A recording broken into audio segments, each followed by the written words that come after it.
Alright. Doon tayo sa taas ng bus para makita natin ang road papuntang Edinburgh.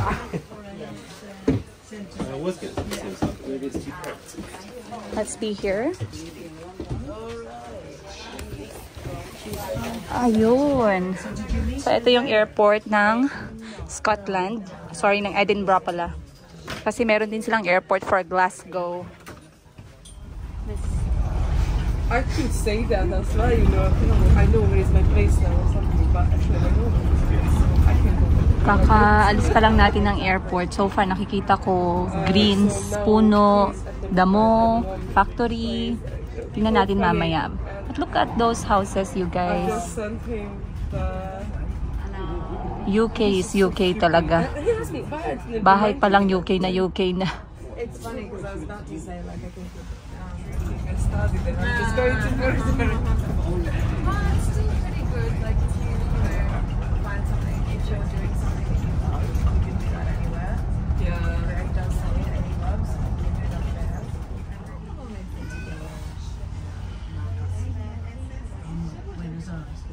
Look up because I'm a weirdo and I like screenshot stories and stuff. And I think oh yeah, totally. Yeah.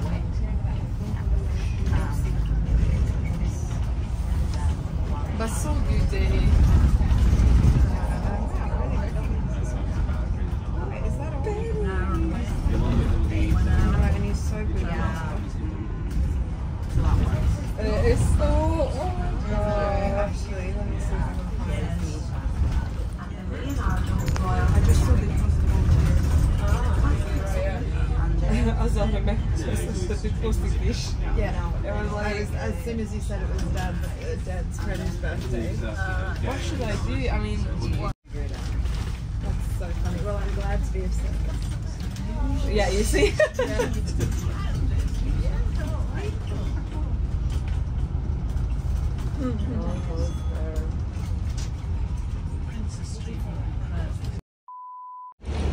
All right. Not bad. Nakapag-bus tayo hanggang dito sa center ng town nila. Wow. Grabe yung mga bahay, parang puros palasyo. Aba, nakikita ko ngayon puros palasyo ah. Wait lang, pero bago ang lahat guys, hahanap muna tayo ng pagkain. Kasi para bago tayo makapag-check-in, busog yung sikmura natin at nang makapag-ikot din tayo ng konti. So, hanap tayo ng food. Let's go.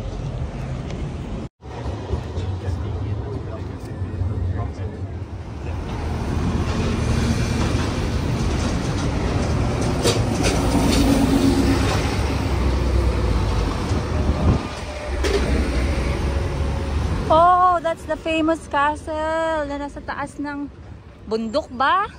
Ayun guys. Nice.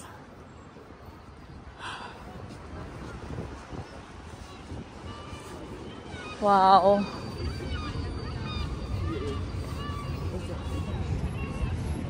Daming turista ah. Isa na ako dun. Look at that. Wow.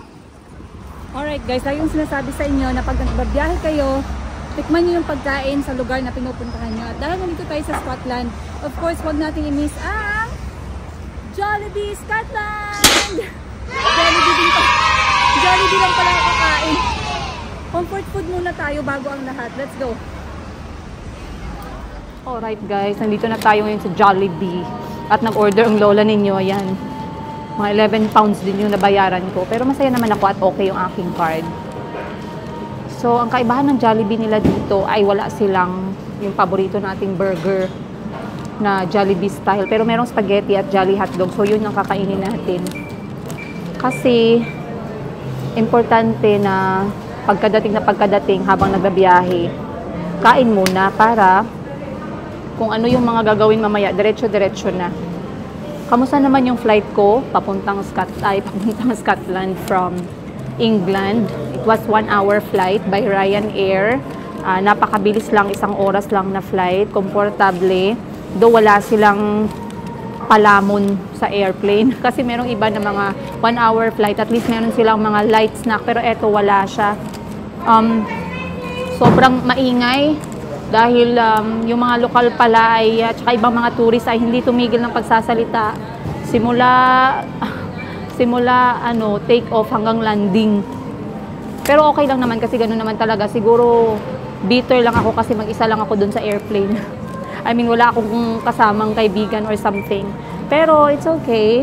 And swerte ko dahil maganda yung weather. Sabi nila pangit daw yung weather maybe last week. Maulan-ulan. Pero na-check ko yung weather for the 3 days na nandito ako.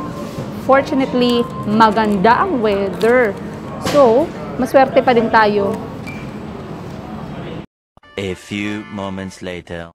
Alright guys, tapos na akong kumain at naubos ko ang aking order. Maraming salamat naman sa Jollibee at nabusog nyo ako kahit hindi naman libre. Ayan, meron din akong dalang tubig. So ngayon, maglalakad na ako papunta sa aking accommodation. And doon na ako mag-update guys ha, para makapag-charge ako ng cellphone. Kasi lakad para focus sa lakad. Alright, bye-bye. See you later. Meron ako nadaanan guys sa kanilang Market Square kung saan marami silang binibenta. Maybe we will move around and see what they have. So here, meron silang mga trinkets. Ayan, mga sing-sing. 10 pound each. Jewelries na copper. Check natin yung shops dito guys ha, para makita ninyo ha. Wait. Nakadikit kasi ako sa charger. Ayun. Ito naman sauce. This one are made of souvenirs made of rocks. Again, more jewelries, painting. Maliit lang siya, so ikutin lang natin saglit. Nice. Meron ding turn left onto Princess sa Street. mga mahilig sa wrap. Then local brew or local drinks. Then some handmade products. Cute.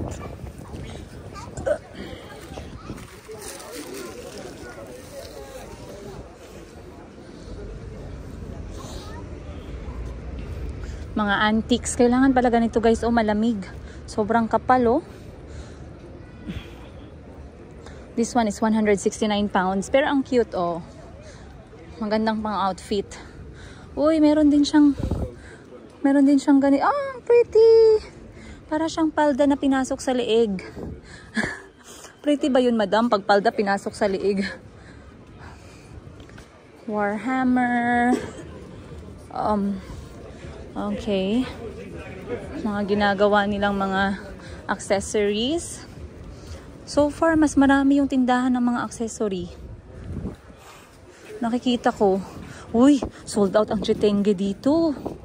Chitenge and African souvenir. Marami ang bumibili, oh. Ikaw na ate. Very good ang business mo. Mga chitenge bags, guys. Buti at meron silang kiosk dito. Kasi be proud of your own product. Yahoo! Jewelries, paintings. So, yun lang nasa market. Sabi ko, diretso na tayo, pero nasabit na naman tayo. Yun yung castle sa taas ng hill, yung pinaka-famous hill or mountain pala. Meron din silang bread. Alright, patuloy ang ating... Okay, hindi ko napigilang pumasok sa Edinburgh Gifts kasi baka mamaya wala na naman akong oras. Katulad sa Cambridge, pinadelay-delay ko hanggang hindi ako nakabili ng magnet. So ngayon, siguraduhin natin na meron tayong magnet from Scotland or Edinburgh. Let's go, maghanap tayo guys. Kasi nadaanan ko na lang, ngayon na natin bibilhin. Ganda pak. Ayan guys, pumasok kami dito sa Princess Park. Tama ba yun? Princess Park. Kasama ko ngayon si Tin. Hi Tin! Batiin mo naman ang mga taga-inyo. Yeah, shout out sa mga family ko dyan sa Philippines. Mama, si Papa, mga kapatid. Saan sila? Nasaan sila? Ngayon nasa Cavite. Cavite. Ah, okay. Malapit ka lang sa airport. No? Sa Naiya? Makitulog ako doon ha. Kapal ng mukha. Bicol kay Papa, side ni Papa. Hi Papa. Side ni Mama din sa Ormoc. Wow. Hi mga taga Ormoc at taga Bicol. Nandito na ako sa UK. Kasama ko si Tin. Malaki mo. Ay, marami daw. Parang ako lang maraming anak, huwag kang mag-alala. Kakalat natin. Sabi ni Lord, go and multiply. Ay! So ngayon guys, nandito na kami ni Tin sa Princess Park. Kasi gusto kong makita yung Edinburgh Castle. Kaya nga, mahilig sila dito sa aso, no? Oo. Mahilig mo.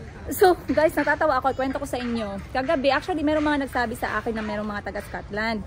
Pagkagising ko ng 4 o'clock kaninang umaga, may na-receive akong email galing kay Tin. Sabi niya, pwede po tayo mag-meet. Ako kahit nakatagahawak ng camera niyo. Alam mo yung 4 o'clock pa lang nagising ang kaluluwa ko sa email mo. Pero tuwang-tuwa ako guys kasi talagang wala siyang hesitation na, uy, gabi. Kasi may iba na nag-hesitate kasi baka sumakit yung ulo nila. Sa offer nila. Pero hindi naman. Ayan, nagkasama ko si Tin. Hi, hello. Chill lang kami, walking dito. At eto palang Edinburgh Castle ay home for the kings and queens way back. At the same time, naka-build siya sa taas ng isang volcano. O volcano. Kala ko nasa taas ng hill volcano. Pala talaga guys, ayun oh. Pak. Wait lang guys ha, isa lang yung kamay natin. Ayun. So maghanap kami ni Tin ng magandang photo spot. Pero syempre, kahit na nagpipicture-picture, isama namin kayo para naman maabot din ninyo yung Scotland. Kasi malayo guys. Grabe yung travel ng lola ninyo. Kahit na 3 months buntis tayo, ala sige, lapat siya. One life. Eh malamig no? Oo, kahit Nag-snow ba yung dito? araw, pero yung Ang hangin malamig. Nag-snow ba dito? oo. Kailan? Kapag winter, Anong buwan yon? minsan December, January, February. Pero hindi siya kagaya ng ibang snow sa ibang part ng mundo. Bakit? Talagang makapal. Yun, Dito manipis lang. minsan ano lang, minsan makapal. Pero kung pumunta ka sa mga kagaya sa mga bundok, highlands, mas makapal. Pero dito Wow. sa Scotland, mas madalas sa north area. Okay. Guys, sa December daw may snow. Antayin ko na lang kaya. 4 months na lang oh. Malapit na. Para ma-experience naman natin yung snow guys. Hindi tayo maging manul ba. Ang sarap ng hangin. Ang sarap ng weather. So eto yung first stop. Hindi muna ako pumunta ng aking hostel. Dahil magaan lang naman yung bag ko. At sayang yung oras. Yan lang. Yung lakad namin slow pace lang oh. Parang dito lang kami nakatira oh. Diba dapat nga magkikita tayo sa Costa? Yes! So, biglang nakita kita dun. Natawa nga ako. Ako talaga yung nakita mo. Pagbaba ko ng bus. Look. Parang si Princess yun ah. Hindi pa nga ako nag-iingay no. Nakilala niya na ako guys ha. Ay nako. Diba talaga pag napapanood mo lang, kilala mo. Oh, di ba? Sabihin ko sa inyo guys, dinalhan niya pa ako ng pansit. Saan tayo? Sabi ko sa kanya kanina, nasa aeroplano pa lang ako, Tin. Gutom na ako, Tin. Walang kanin dito sa England. Buti na lang nagdala siya ng kanin guys to the rescue. So mamaya kainin natin yan. Alright. Okay guys, nandito na tayo sa pinakaunang tourist spot na hindi dapat ma-miss ng all. Siyempre pag hindi ko na-miss, dapat hindi nyo rin ma-miss. Kasi nag-promise ako sa inyo na sasama ko kayo ngayon. So sa likod ko nakikita natin ang pinaka-popular na Edinburgh Castle. Ayan. Sobrang ganda guys. Actually pagdating ko pa lang kanina, ang dami ko na nakitang palasyo. So etong Edinburgh, isa sa pinaka must see. Kaya nakikita ko maraming tao dito nagpapapicture-picture. At maganda ang sikat ng araw today. So etong Edinburgh Castle is one of the oldest. Tama ba yun? Yeah. 900 years. Yes, oldest castle dito.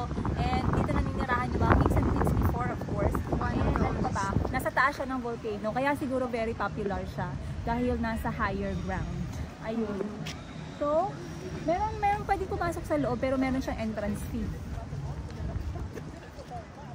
Ang ganda. So, sino tumitira dyan today? Ito yung Princess Garden. May mga tumitira pa dun? Hindi ko lang alam. Meron din ata dyan mga nagbibisit lang. Pero tourist spot na kasi yun. Buong hill, buong volcano. Tourist spot na yung buong volcano. Yeah, I think so, yeah.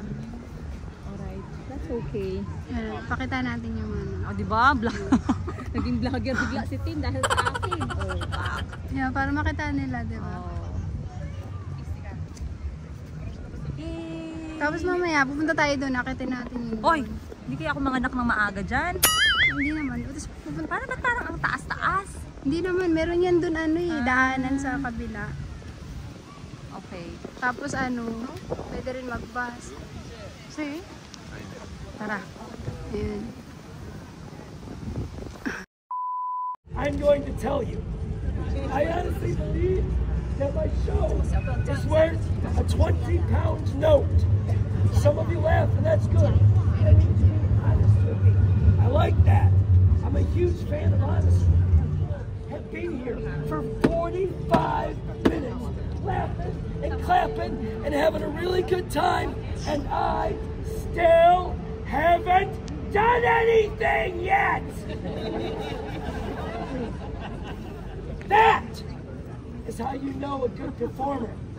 They don't bury their knowledge in tricks. They put on a good show. So if you're the one that puts in the 20, thank you very much. I deserve it.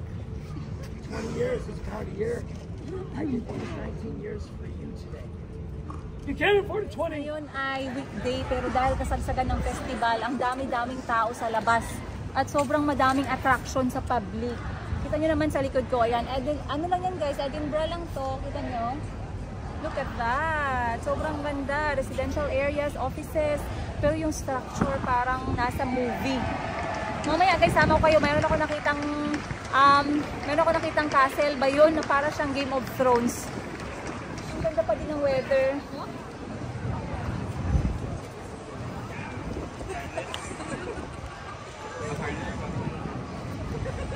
Halos lahat ng infrastructures merong flag ng Scotland. Matitibay yung mga building nila dito. Sobra. Talagang pag pumasok ka sa loob, makakapal. Makakapal. Tapos hindi din nila change yung pag may nasira, papalitan. Katulad sa London. Yung pwede nilang i-renovate sa loob, pero yung sa labas, Ganun maintain din. nila yun. Kaya pala kasi sa London ganun din guys. Na-renovate lang nila sa loob pero sa labas mini-maintain nila. Tsaka hindi basta-basta na ipaayos kapag merong accidentally na nasira. Kailangan daw nilang ipadaan sa government something. Kailangan merong permission. Yes, kasi iniingatan talaga nila yung mga building dito sa UK. Pinipreserve nila. Sobrang, pinipreserve nila. Sobrang classic at sobra na siyang matagal na. Saka magaganda yung building, di ba? 200 years, 300 years, right? Di ba yun nga? Di ba yung 900 years? Sabi Mahal sa siguro Google. magbili ng dito, palasyo. Magkano kayang palasyo dito? Gusto kong bumili ng isa. Kaya na ba yung 1 billion? Saan tayo kukuha ng 1 billion? Pag-ibig nga, hindi pa natin paid eh. Dito tayo nakatayo sa ito, National Gallery. National Tapos Gallery ayun pala kasi yung building na yun. Yes. Sa likod yun, Sa castle likod yun. na yan. Ito, yung tinayuan natin yan. Oh. Yun yung National Castle Gallery. yun. Kulay brown din. Ito yung sa likod naman, castle Ito yun. naman, yung mga na yan. Pupunta yun sa Old Town. Yung Doon ang Old Town. Yung banda. Pwede Ito ka ang dun New mag-akyat. Town. Pwede dun mag-akyat. Tapos pa, diretso yun dun sa castle. Di ba daming tao? Daming tao.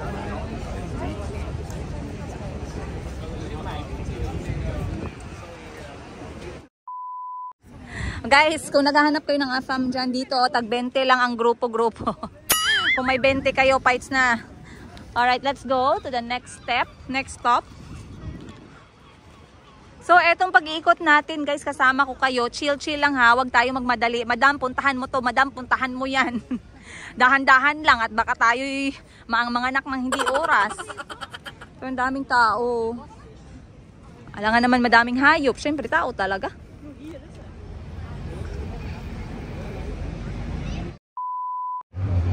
Hindi ko lang alam ang pangalan. Wait lang, basahin ko muna.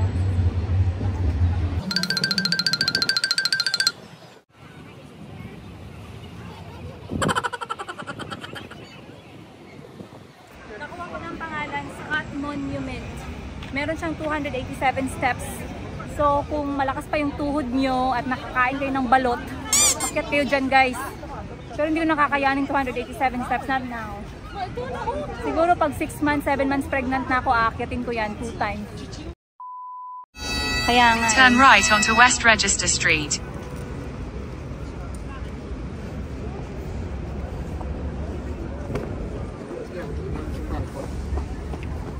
Ayan.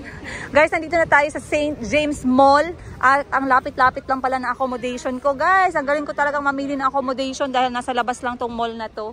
Papasok kami ni Tin, maghahanap kami ng malamig na iinumin. At pupunta kami sa isang popular spot which is... Ano? Carlton Hill. Sorry. Aakyat kami sa hill guys, pero dahan-dahan lang kahit abutin kami ng Pasko. Aakyat kami doon at i-enjoy namin ang view ng Edinburgh from the top. Maganda yung panahon. Oo. Sayang na. Sayang naman yung panahon kung hindi natin ma-enjoy. Ano ba naman itong hypnosis place? So, bibili kami ng malamig na inumin, bubble tea, at tingnan natin. Bibili kami ng babaunin namin sa hill para hindi kami gumastos ng bongga ni Tin doon. At makaupo kami at mag-enjoy habang tinatanaw namin ang future. Ang future ng mundo sa Edinburgh. Uy, gusto ko i-check tong Kiehl's. Mura lang daw to dito eh. Okay, andito na kami sa labas ng mall. Nabili na namin ang aming pearl ni Tin. Ayan, cheers! Ayan guys, meron dito mga sightseeing bus, yung hop on, hop off. Pero hindi namin gagawin yan ngayon ni Tin. Maglalakad lang kami papunta doon sa taas ng tuktok ng bundok. Kasi isa yun sa ang ano ba yan? Ang Carlton Hill, yung nasa harapan ko ay isa sa famous spot to overlook the whole of Edinburgh. So hindi natin pwedeng i-miss yan. At today dahil chill lang at ini-enjoy lang namin ang aming paglalakad at maganda ang panahon, we are going to take this opportunity para ma-experience together with our bubble tea. Ayan. Wala mo nang diet-diet ngayon. Nagpapataba kami ni Tin. So, sana makayanan natin guys. Ngayon nakakangiti-ngiti pa tayo. Baka mamaya pag-akyat natin dyan, labas na yung dila namin ni Tin. Kaya nga, may nakaredy tayong bubble. My goodness, look at that. Para masyadong steep. Ayan, hop on, hop off buses. Sightseeing. Tapos na yung spiral chair. Anong spiral stairs? Dito naman. Edinburgh, Scotland. Sabi nila hindi daw Scotland ang pag-pronounce dito ng mga lokal, kundi Scotland. Scotland. Kaya madam, hindi namin na-enjoy yung pag-tour mo. Ang ingay mo. Sorry po.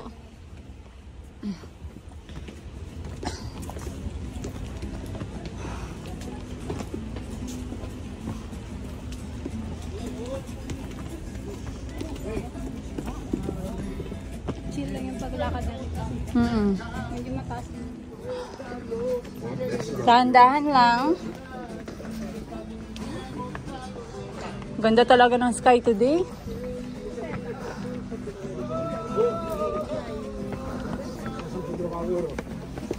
Uphill.